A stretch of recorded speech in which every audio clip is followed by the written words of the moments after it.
Welcome back to the O Show, everything crypto every day. I am your host, Wendy O. Today, I actually have a very interesting guest. I have Anthony Trimino. He is running for governor of California. Is that correct, sir? That is correct. Yes. Awesome. Well, thank you so much for coming on. And I actually kind of just want to start and have you tell us who you are so people understand who you are. And yes, you guys, I promise this is crypto related. So just stick around and be patient with us here. Yeah, absolutely. I'm not a politician, so I think that we're going to have a great conversation because I'm actually a businessman. 20 years ago, I started a small little marketing firm in kind of a suburb of Los Angeles. And at the time, we were just doing graphic design services, a little bit of marketing. But I built that company up over 20 years to be what Inc. magazine named one of the fastest growing privately held companies in America. And I did that in 2020. So in the height of a pandemic, when the advertising industry was collapsing on itself, 80% of ad agencies had gone through 3 rounds of layoffs. Many of them closed their doors and were sending everybody to work remote. We actually tripled the size of our footprint, doubled our staff, and had a phenomenal year. And we were able to do that because we navigated through the murky waters. We saw the changes in kind of consumer behavior. We saw what industries were thriving and which were not set up for something like that, and kind of leaned in. And instead of retreating or retracting or shrinking, we went all in on moving to our new headquarters, focusing on our brick and mortar, and being an anomaly in our industry. And so as it stands today, we're a year beyond that designation. We work with startups, innovative startups, many of which would be exciting to you and a lot of your viewers. But we also work with some of the biggest Fortune 500 companies on the planet at a global level. So we went from the small little marketing firm, 200 square foot office, to now, being a full service advertising and marketing agency for companies around the globe. So as a creative, as somebody who is, creative, I'm leaning heavily this year toward cryptocurrency. We have an NFT project that we'll eventually get to, we'll talk about, that I'm super excited about. But the reason why I'm running is because I think you live in California, right?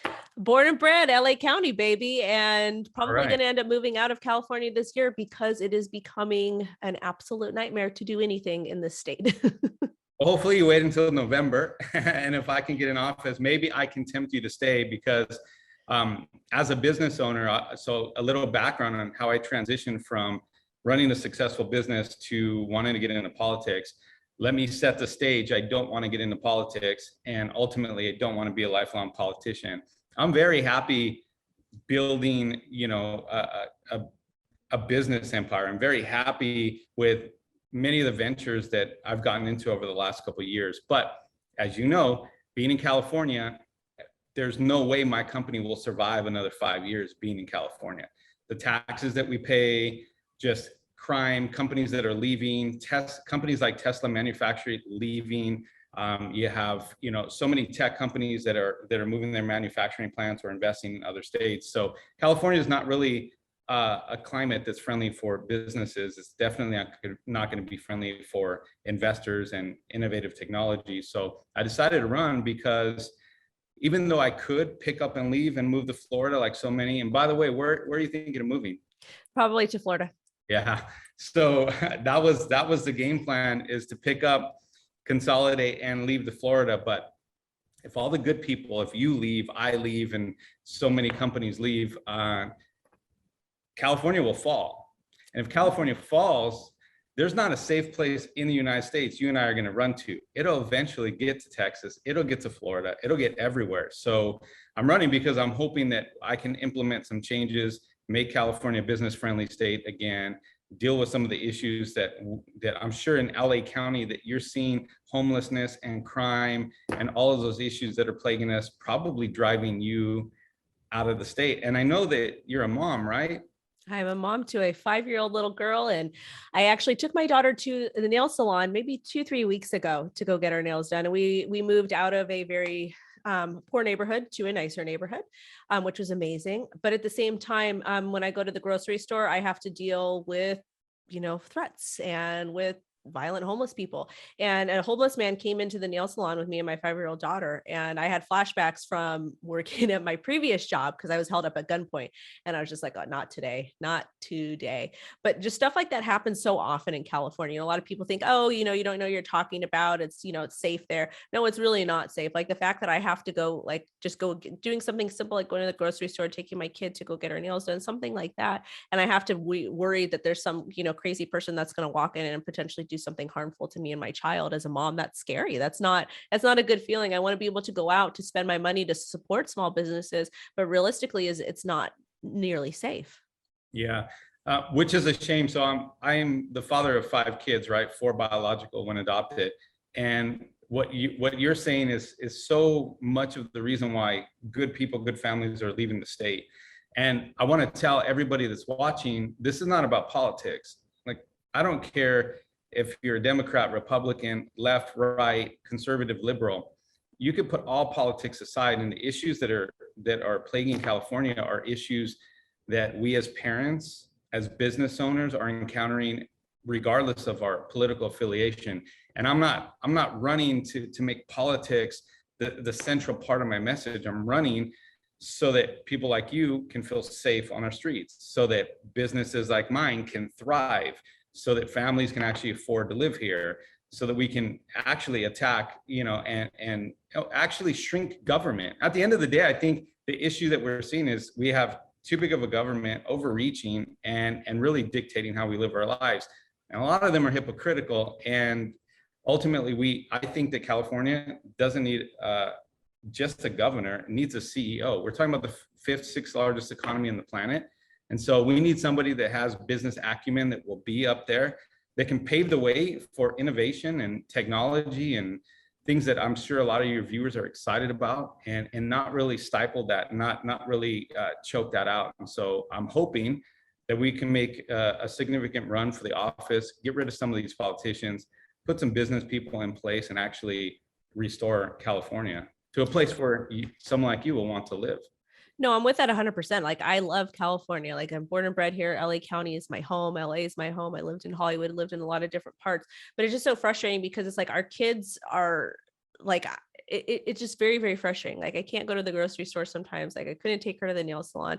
And one of the biggest issues is that I'm seeing in California is, like, we used to be this tech giant where we welcome businesses, where we welcome people from all different backgrounds. And they still push that narrative that we do welcome businesses. But reality, when you look at the taxes that we're paying for, a small business needs to pay for taxes, how hard it is to get a loan to start a small business in LA County, it is just so wild. And the fact that we have this bolstering economy, we have all these government officials, all these people that are making all these rules, they are failing to really kind of accept crypto. And crypto does need regulation. We do need to pay taxes. We need to kind of find a happy medium to that. But the thing that drives me absolutely crazy is that this is a really great potential revenue market for California. Really, not only is it going to create jobs, it's going to create educational programs, maybe in junior highs or elementary schools or high schools, community colleges. Like, there's so many really cool things that crypto regulation can do if it's done correctly. But I'm not understanding why the current administration that we have now is failing to do so, or is failing to kind of integrate it, give it a chance, come up with working groups. We had somebody kind of do this a little bit previously, but we have people like Brad Sherman that are just like anti-crypto, crypto's bad. But then when you look to see who's, funding his campaign, he's getting all these kickbacks from the banks. So it's like, really, it's very counterintuitive to what needs to happen in California. Because again, we've got the real estate, we've got potential jobs, we've got all these really cool things that can really attract people. But I feel like we're just kind of pushing out all of the positive ways that we can grow. Government tends to regulate to the nth degree things they don't quite understand. And they don't understand government. They don't understand cryptocurrency. They don't understand technology. They don't understand innovation. Look at a company like Intel. Intel just announced that it's going to move, or it's going to invest $20 billion in a manufacturing plant in Ohio. They're headquartered here, but we couldn't do enough to keep them here. Tesla's out. So many technology and manufacturing companies are out. Same thing's going to happen with crypto, is that ultimately we're going to drive innovation out of California. Is that we're not, we were the epicenter on the planet of innovation and technology, and we're driving a lot of these companies out. And ultimately, we need to pave the way for our youth, our children, our creatives to actually innovate and have California be the most innovative state in the nation, if not anywhere on the planet. And I think that what's going to happen is, regulations are going to, India just announced that they're going to tax now at a 30% rate on gains within cryptocurrency. But ultimately, many are saying that it's part of their plan to eliminate it altogether. And I think what will happen is big governments that when you talk about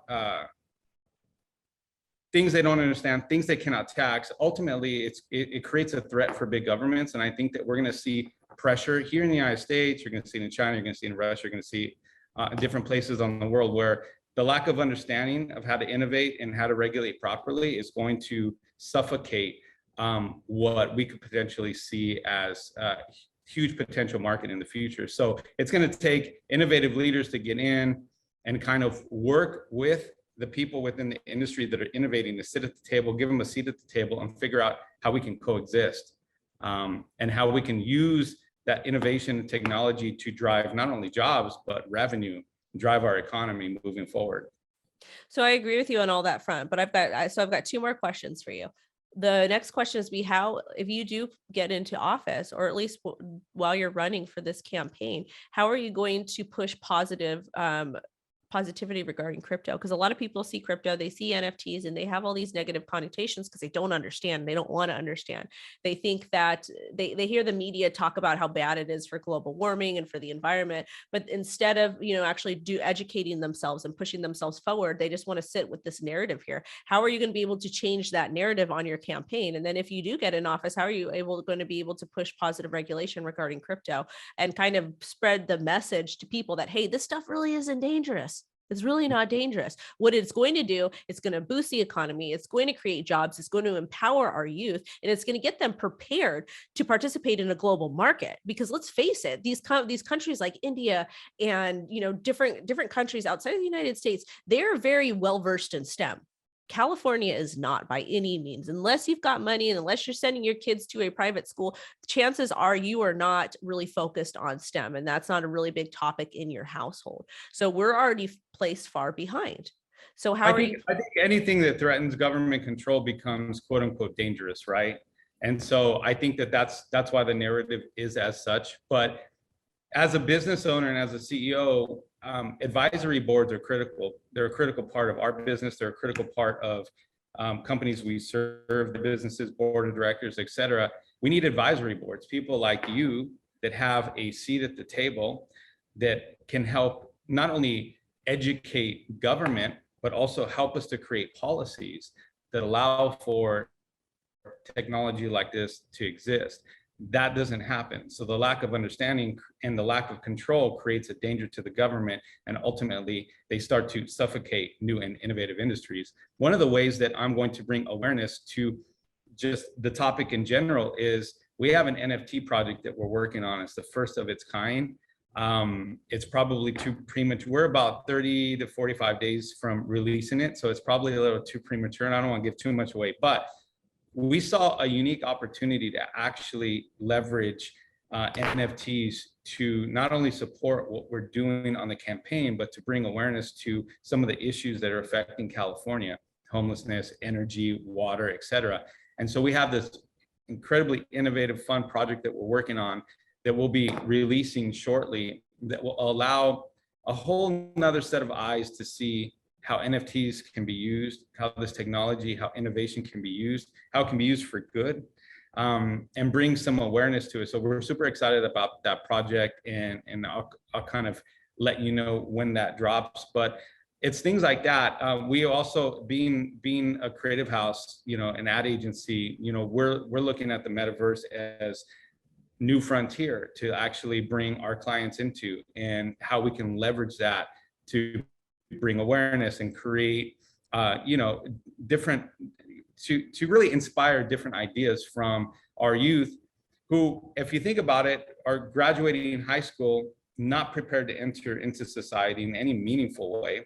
And so ultimately, hopefully we can bring enough awareness through our campaign, through my getting in office, through advisory boards, getting people like you plugged in and communicating, seated at the table, so that we can ultimately create a space in our school systems where we can create leadership academies, where we're actually teaching our children how to invest, how to innovate, how to engineer, and bring technology back to California. So we have so many plans in the works as to how we're going to bring a greater sense of awareness to this. But really, I want to spearhead so much of it, and really introduce it in new ways and open people's eyes up that have maybe never thought about it, don't think about it, and never thought about investing or creating. And because I have 5 children and they range from 15 to 24, they're the perfect audience for the next generation of people that will actually create the market that will affect and impact the world. I agree with you 100%. Last question. Are you going to be using this NFT project to kind of help fund your campaign as well?